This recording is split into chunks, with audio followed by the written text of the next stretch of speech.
아니요. 오늘 함께 나눌 말씀은 마가복음 8장 11절부터 13절까지 말씀입니다. 마가복음 8장 11절부터 13절까지 말씀입니다. 찾으셨으면 우리 함께 읽도록 하겠습니다. 시작. 바리새인들이 나와서 예수를 힐난하며 그를 시험하여 하늘로부터 오는 표적을 구하거늘 예수께서 마음속으로 깊이 탄식하시며 이르시되 어찌하여 이 세대가 표적을 구하느냐 내가 진실로 너희에게 이르노니 이 세대에 표적을 주지 아니하리라 하시고 그들을 떠나 다시 배우가 건너편으로 가시니라. 아멘. 바리새인이 또 나왔어요. 빠지지 않는 바리새인. 예수님한테 뭐 좀 시비 건다 싶으면 100% 바리새인이에요. 바리새인과 사두개인, 바리새인과 헤롯다. 그죠? 웬만하면 바리새인은 예수님을 마치 최대 적으로 여기는 것 마냥 예수님을 향해서 적대적인 그런 모습을 드러내요. 오늘 말씀에 나와 있는 대로 바리새인이 나와서 예수를 힐난하며, 힐난이 무슨 말이에요? 모르겠어서 다른 번역을 봤어요. 그랬더니 새 번역에는 시비를 걸기 시작했다 이렇게 나와요. 공동 번역에는 그냥 그런 의미 없이 말을 했다 이렇게 나오고요. 그러니까 말을 했는데 아주 거칠게 한 건 아니지만 좋지 않은 의도를 가지고 나쁜 마음을 갖고 적대적인 마음을 품고 얘기하기 시작했다 이런 얘기인 것 같아요. 예수님한테 그런 마음으로 나와서 예수님을 시험해서 일단 시험한다는 게 예수님을 시험한다는 게 이게 별로 좋은 느낌은 아니죠. 예수님을 걸어보려는 거예요. 하늘로부터 오는 표적을 구했어요. 예수님께. 하늘로부터 오는 표적을 보여주세요. 이렇게 말한 거예요. 하늘로부터 오는 표적이 무엇인지 중요하지만 하늘로부터 오는 건데 뭐 나쁜 거 있을까요? 하나님이 주시는 표적, 하나님의 능력을 보여달라는 얘기 같은데 왜 바리새인들이 이걸 보여달라고 할까요? 이거를 보는 게 뭐가 잘못된 걸까요? 계속해서 말씀을 이렇게 얘기하세요. 예수님이 마음속으로 깊이 탄식하셨어요. 이들의 마음과 이런 모습이 답답하고 가슴 아프셨던 것 같아요. 탄식하시고 이르시되 이제부터 이제 소개하는 말로 말씀하시는 거예요. 어찌하여 이 세대가 표적을 구하느냐. 내가 진실로 너희에게 이르노니 이 세대에 표적을 주지 아니하리라. 그리고 떠나서 배 타고 건너편으로 가셨다. 예수님이 항상 이렇게 왔다 갔다 하시잖아요. 배 타고 다니는 데는 갈릴리 호수 가운데니까 호수를 중심으로 이쪽으로 갔다 이쪽으로 갔다 이렇게 다니시면서 한쪽을 떠나고 새로운 곳으로 가시고 새로운 지역으로 가시고 이렇게 움직이시는 거예요. 바리새인들이 요구했던 건 하늘로부터 오는 표적이에요. 이게 구체적으로 뭔지는 알 수가 없어요, 사실은. 그러나 우리가 짐작은 할 수 있죠. 그 단어가 얘기하는 게 있으니까 하늘로부터는 하나님이겠죠. 하나님하고 관계되는 거예요. 표적은 뭐죠? 표적? 표적을 영어 단어로 쓰은 거예요. 타겟인가요? 타겟. 요거 맞추는 타겟 아니고 사인이라고 얘기하는데 사인이라고 그러면 무슨 뜻인가 또 생각해야 되거든요. 그래서 쉽게 저는 생각해 봤어요. 미라클 아니면 프루프 기적 아니면 증거. 하늘로부터 오는 기적을 보여달라. 하늘로부터 오는 증거를 보여달라. 그런 뜻인 것 같아요. 바리새인들이 예수님 싫어하는 사람들인데 그 사람들이 나와서 예수님한테 하늘로부터 오는 표적을 보여라. 이 정도 느낌인 거예요. 안 보이면 어쩌겠다는 거죠? 하늘로부터 오는 표적이 나타나 보여지지 않으면 당신을 믿지 못하겠다. 당신이 하는 말을 거짓으로 알겠다. 당신의 능력이 가짜인 것으로 알겠다. 뭐 이런 대충 의미죠. 그럼 만약에 정말 그 앞에서 예수님이 하늘로부터 오는 표적, 뭔지는 잘 모르겠지만 쫙 보여주면 이 바리새인들이 딱 엎드려가지고 선생님 제가 죽을 죄를 졌습니다. 지금까지 선생님이 누구신지 못 알아봤습니다. 이렇게 했을까요? 아닐 것 같아요.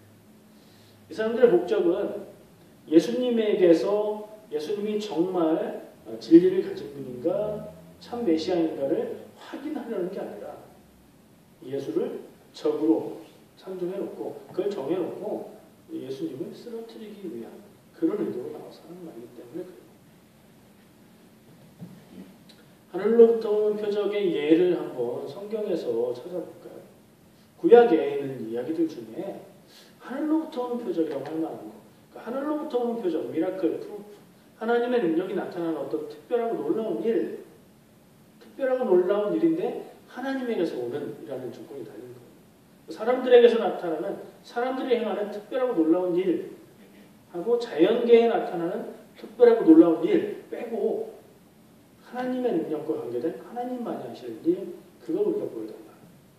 우리가 인정할 수밖에 없는 하나님의 증거를 좀 보여봐라. 그러면 우리가 너를 믿겠다. 이런 뜻인 거죠. 못 보여주면 안 믿겠다. 예수님 어떻게 하셨어요? 안 보여주셨어요. 안 보여주시고 한식하시고 어찌하여 이 세대가 표적을 구하느냐. 이 세대에 표적을 주지 않겠다 하고 떠나셨대요. 보여줬으면 달라졌을까 하는 생각도 해봤어요. 근데 제가 안 달라졌을 것 같다는 생각을 한 이유가 있어요. 예수님 말씀 중에 예수님이 이야기로 얘기하신 비유 가운데 부자와 나사로 이야기죠. 내용 다 기억하시죠? 부자가 있었어. 그 집 앞에서 살고 있던 거지 나사로가 있었어. 잘 살았고 힘들게 살았는데 다 죽었어. 부자는 지옥에 갔고 나사로는 낙원에서 아브라함의 품에 안겼어. 이런 얘기잖아요. 이런 얘기를 하시면서 나중에 그 부자의 입을 빌어서 이런 얘기를 해요. 부자가 주여 저 나사로를 다시 보내셔서 나의 가족들에게 말하게 하시면 내 가족들이 구원받을 수 있을 것 같습니다. 그거 좀 들어주세요. 근데 아브라함인데 그 이야기 속에서는 아브라함이 아니다. 그들에게 이미 모세와 선지자들이 있다. 그것으로 충분하다. 이렇게 말해요. 무슨 얘기였죠? 모세가 하나님의 말씀을 남겼고 전했고 율법을 기록했고 선지자들이 하나님의 뜻을 그렇게 얘기했는데 그래도 듣지 않는 사람이 죽은 자가 다시 살아나서 나타난다고 해서 듣겠느냐? 하는 말이죠.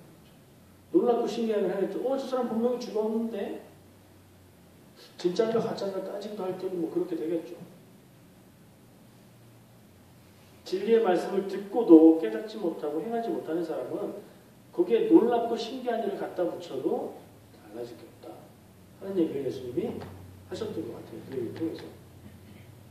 그런 생각을 해보면 이 바리새인들, 모든 예수님과 시비의 자리에 빠지지 않는 바리새인들이 입장을 바꿨을까 하는 생각을 해요. 또 평행 본문을 한 군데 볼게요. 조금 달라요. 마태복음인데 마태복음에 같은 이야기 나오는 장면은 얘기가 좀 달라요. 뭐가 다른지 한번 보죠. 마태복음 16장 1절부터 4절까지 제가 읽을게요. 바리새인과 사두개인들이 와서 사두개인들까지 같이 왔어요. 그러니까 마가복음에 와서 바리새인들만 왔다고 기록하고 있었지만 이 마태복음에서는 바리새인들과 사두개인들이 왔다. 이 두 집단은 친하지 않은 집단이에요. 역시 바리새인은 율법주의자, 사두개인들은 그 이스라엘의 엘리트 계급, 제사장들을 중심으로 한 엘리트 계급, 부활이 없다고 주장했던 사람들, 이런 사람들이에요.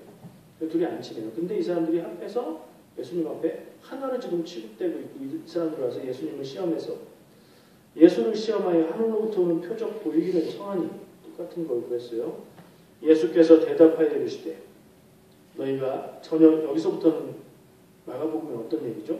너희가 저녁에 하늘이 붉으면 날이 좋겠다 하고 아침에 하늘이 붉고 흐리면 오늘은 날이 굳겠다 하나니 너희가 날씨는 분별할 줄 알면서 시대의 표적은 분별할 수 없느냐?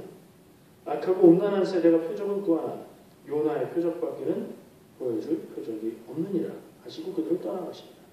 마가복음에서는 안 보여줘 하고 떠나가셨고요. 마태복음에서는 니들이 날씨를 보고 기운을 보면서 징조를 보고 계절을 알고 날씨를 예상하면서 그거는 그렇게 잘 알아맞추면서 이 시대의 흐름과 하나님의 말씀의 흐름은 깨닫지 못하는구나. 내가 너희들에게 보여줄 표적은 요나의 표적밖에 없다. 그리고 떠나셨어요. 그 마태복음에서는 몇 마디 더 하셨는데 표적을 보여주신 거예요, 안 보여주신 거예요? 마태복음에. 역시 안 보여주신 거예요. 얘기가 달라질 건 없어요. 근데 하신 말씀의 내용이 좀 달라요. 요나의 표적밖에 보여줄 게 없다. 이거는 요나의 표적을 보여주겠다는 말도 아니고 안 보여주겠다는 말도 아니고 그냥 요나의 표적밖에 보여줄 게 없다. 근데 그 말을 들은 바리새인, 사두개인들은 그걸 무슨 말로 알아들었을까요? 우리는 이 얘기가 뭔 줄 알죠? 요나의 표적이 뭐예요? 요나가 물고기 뱃속에서 3일을 있다가 다시 나온 것처럼 예수님도 자신이 십자가에서 죽으심을 통해서 죽으시고 3일 만에 다시 살아나실 것을 그걸 가리켜서 얘기하신 거라고 대체를 해석을 해요. 그렇게 생각하면 이 일은 아직 일어나지 않은 일이죠. 미래의 일이죠. 그런 면에서 예수님은 그 자리에서는 안 보여줬어요. 그러나 나중에 보게 되게 하셨죠. 근데 그 들은 사람들은 그렇게 깨닫지 못하죠. 요나의 표적? 요나의 표적. 그게 뭐야? 요나는 옛날에 우리 조상 중에 그 선지자 하나님 말씀 무슨 얘기 하시는 거지? 이러고 있는데 예수님은 떠나신 거예요. 못 알아들어요. 들을 게 있는 자는 들으라. 예수님이 말씀하셨죠. 못 알아듣게 이렇게 말씀을 주고 떠나셨어요. 결국에는 이적을, 표적을 하늘로부터 오는 표적을 안 보여주셨어요. 근데 하늘로부터 오는 표적, 하나님의 능력이 나타나는 기적을 보여준 일이 없나요? 예수님께서 하나님의 능력을 드러내서 나타나 보인 적이 아까 얘기한 예를 들었던 예를 안 들었나요? 제가 구약에서 생각해보자면 안 들은 것 같아요. 기억이 나. 뭐가 있을까요? 다시 꼽아보자. 그럼 구약에 하나님의 능력이 나타나는 그런 놀라운 표적은 엘리야? 네, 엘리야. 그죠? 하늘에서 불이 내려와서 제단을 소를 다 태워버리고 물까지 부어놓은 걸 다 말리고 태워버리는 그런 역사가 있죠. 그걸 보고서는 야 이거는 뭐 마술이야. 눈속임에 이럴 수가 없어요. 저 사람의 능력이 대단하다가 아니라 이건 정말 하나님이 나타나신 거다라고 할 수밖에 없는 거예요. 또요. 그렇죠. 출애굽의 재앙들. 그때 어떤 것들은 이집트의 술사들도 따라했어요. 근데 결국에는 따라하지 못했죠.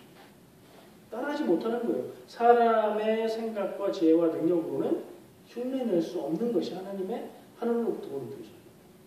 이건 정말 하나님밖에 어떤 사람을 통해서 이 일이 나타났다면 그를 통해서 하나님의 능력이 나타난다. 다른 사람은 못하는 일이다. 이 일을 행하는 자는 하나님의 사람이다.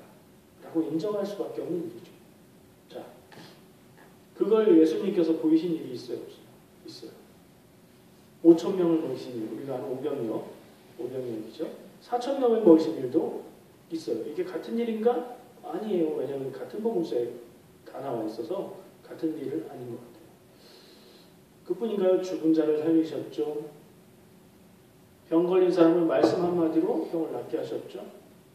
말씀으로 명령해서 귀신을 떠나가게 하셨죠. 이거는 사람들이 보고 이전에 보지 못하던 놀라운 일이다.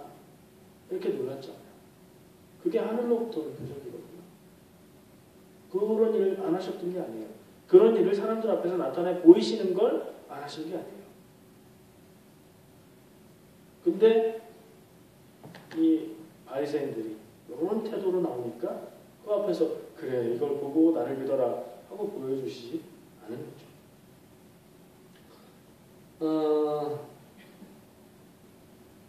제가 어렸을 때 고등학교 때인지 중학교 때인지 모르겠어요. 교회에서 수련회 가는 날이었어요. 여름에. 그래도 믿음이 있었던지라 열정이 있었는지 수련회 가는 날을 꼽아서 기다렸어요. 전 남동생이 한 명 있어요. 남동생과 함께 교회를 걸어갔어요. 걸어서 한 15분 정도 걸리는 거리였던 것 같아요. 교회 바로 앞에 좀 흥미진 골목이 있었어요. 수련회 가려고 하면 수련회 회비를 가지고 가잖아요. 회비를 가지고 갔어요. 그런데 골목에서 어떤 형들이 저하고 제 동생한테 야 니들 일로 와봐 이러는 거예요. 그때 어떻게 해야 되죠? 아니 오라고 했으니까 뭘 줘요 주기는.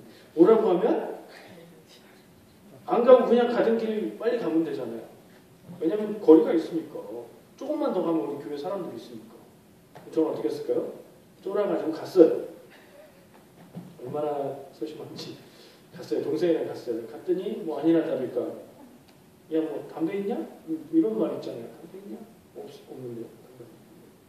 여기 담배석에 돈 있냐? 돈 좀 빌려줘. 이런 식의 반응을 했어요. 바리새인들의 태도는 마치 이런 사람들의 태도였던 것 같아요. 예수님 앞에 시비 걸러 왔고요. 예수님이 이적을 보여줘도 믿지 않을 것 같은 느낌이고요. 술 취한 사람이 지나가는 사람 붙잡고 너 일로 와 이러면은 그 사람이 가가지고 왜 그러세요 하고 그러면 뭐 이유 설명하고 알아듣고 그러면 내가 미안해요 이러고 가나요? 술 취한 사람이 시비 거는 목적이 뭐죠? 시비를 가리기 위해서 시비 거는 게 아니에요. 그냥 시비 걸어서 싸우는 게 목적. 이 바리새인들의 목적이 그랬어요. 예수님께. 그렇게 나와서 그런 태도로 예수님을 시험해서 말해서 하늘로부터 오는 표적을 좀 보지 그러시오? 이런 느낌으로 얘기할 때 예수님이 그들 앞에서 그래 여기 있습니다. 짠. 이렇게 할 일은 아니잖아요. 저 같아도 아니에요. 근데 그렇게 그 자리를 그냥 떠나가시면 이 사람들로부터 악의에 찬 저기의 그런 적대감을 더 키우는 건 뭐 자명한 사실이에요. 그런데 보여줘도 별다르지 않을 건 어쩔 수 없어요. 그런 때는 그들을 피하는 게 제일 좋은 방법이지 않을까 생각을 해요. 기적을 보이셨어요? 많은 일들 가운데에 하나님으로부터 오는 능력을 보이셨어요. 근데 그게 보여주기 위한 것일까? 사람들 보고 믿으라고 보여준 걸까? 나는 이 정도 능력이 있는 나는 하나님의 능력을 행하는 사람이다. 그래서 내가 메시아다. 이걸 보여주려고 하셨을까? 하는 질문이 들더라고요. 여러분들 생각은 어떠세요? 보여주세요 할 때는 안 보여주시고 자기 마음이 내키고 상황이 딱 받쳐주시면 짠 보여주시고 그러신 일들일까요? 제가 보는 입장에서는 그렇지 않은 것 같고요. 예수님 그런 분은 아닌 것 같고요. 필요해서 행하신 일이라고 생각해요. 5,000명을 왜 먹으셨죠? 사람들 많이 모였으니까. 집회가 성공적으로 분위기 좋으니까 밥 한 번 쏴! 이게 아니잖아요. 그들을 바라보면서 예수님이 뭐라고 그러셨죠? 무슨 양 같다고 그러셨는데 뭐 없는? 뭔 일을? 그 표현이 왜 생각이 갑자기 안 날까요? 그렇게 불쌍히 여기시는 마음으로. 그리고 그들이 수천 명의 사람이 먹을 것이 없는 것을 보고 필요해서 먹으시는 거예요. 아픈 사람이 나왔어요. 예수님 앞에. 그 사람을 보니까 그 사람의 삶이 그 아픈 병으로 인해서 얼마나 망가졌는지가 보이고 마음이 아프시고 그 삶을 구원하시기 위해서 그의 병을 고치세요. 귀신에게 사로잡혀서 괴로움 당하고 있는 사람을 보니까 그 사람은 그냥 둘 수가 없기에. 왜? 예수님께서 전하시고 있는 말씀은 하늘나라의 삶을 살아라. 하나님의 뜻 안에서 살아라. 이건데 그런 삶을 살려고 해도 못 살겠어요 라고 보여주고 있는 그런 사람들의 삶을 그냥 둘 수가 없어요. 귀신을 쫓으시고 하나님의 때에 하나님의 방법으로 이루어지는 것이 하나님의 일이에요. 하나님의 일, 하늘로 오는 표적은 그렇게 이루어져요. 내가 보고 싶다. 요 때쯤 요 일이 딱 터지면 일이 잘 되겠다. 그런 때 나타나는 거 아닌 것 같아요.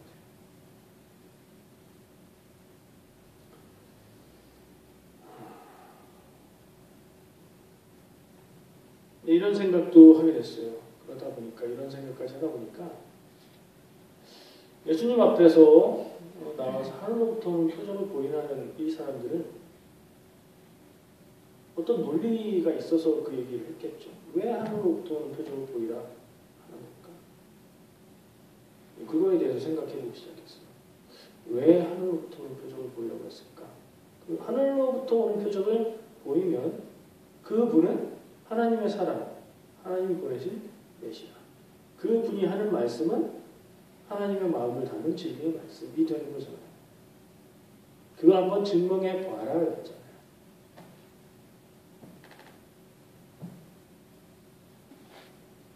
누구 방법으로요? 우리가 원하는 방법. 지금 내가 볼 테니까 여기서 딱 보여봐라.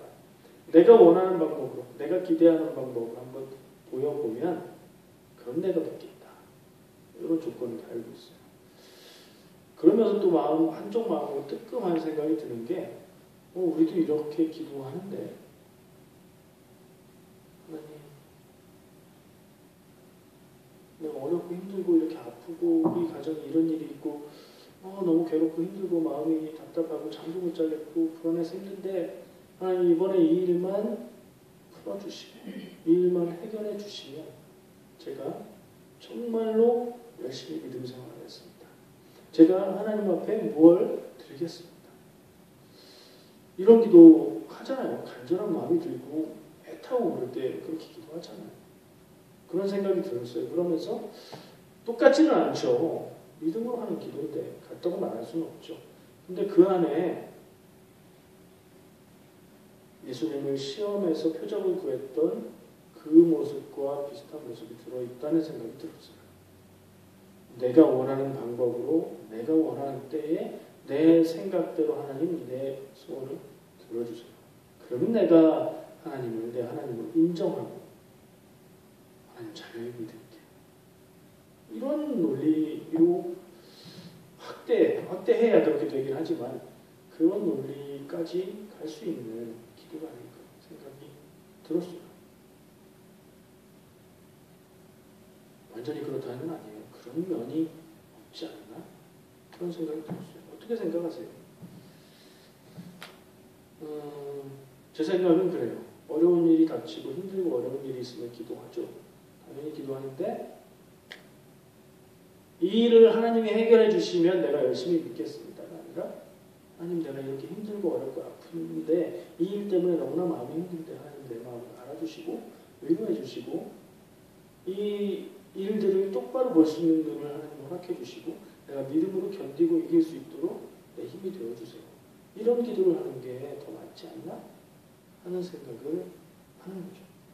신앙생활 열심히 하는데 필요한 조건이 요거 들어주세요가 아니라 신앙생활은 열심히 믿음으로 사는 건 열심히 내가 하는 거고 하나님 내가 이렇게 힘들고 어려워요. 그리고 내 마음이 그렇게 들리는 거죠. 그러면 내가 원하는 소원의 일들 내가 꼭 이루고 싶은 일들에 대해서 기도하는 거 해야 되나요? 말아야 되나요? 저는 해야 된다고 생각해요. 그러나 이때에 이렇게 하나님 이렇게 해주세요라고 요구하는 건 조금 맞지 않는 것 같아요. 우리 아픈 마음을 하나님께 드리고 위로받고 내 상황을 다시금 이해할 수 있는 그 믿음의 눈을 하나님께서 주시기를 간구하고 나는 어리석고 나는 다 깨닫지 못하지만 하나님 내게 믿음 주시고 깨달을 수 있는 은혜를 허락해 주셔서 일들을 이길 수 있도록 힘들어 주시기를 간구하고 그런 기도가 더 좋지 않나 하는 생각을 했어요. 믿음으로 인내하면서 삶을 지키는 것. 삶이 무너지지 않게 지키고 내가 믿음을 포기하지 않게 지키고 내가 사랑하는 사람들 아프지 않게 내가 지키고 지키는 거가 중요한데 그게 어떻게 가능할까? 하나님이 주시는 믿음을 힘입어서 내가 그 믿음으로 믿고 인내하면서 그렇게 살 때 가능하지 않나 하는 생각까지도 해봤습니다.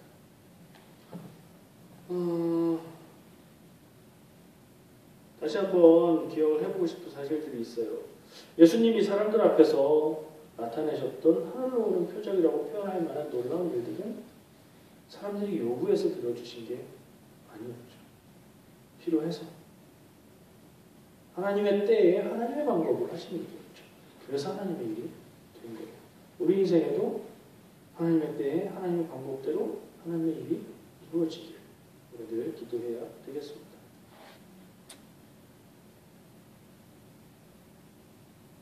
내가 필요한 것은 나보다 우리 주인 되신 하나님께서 더 잘 아신다. 당연한 건데 이걸 다시 한번 생각하고 그 하나님이 사랑의 하나님인데 내가 원하고 계획하는 것보다 더 좋은 길로 인도하실 것이다. 요 믿음 그 내용은 몰라도 그런다 하는 믿음이 우리에게 있었으면 좋겠습니다. 이것을 믿는 믿음으로 우리의 삶의 모든 일들을 견디고 인내하며 승리하시기를 축복합니다. 기도하겠습니다.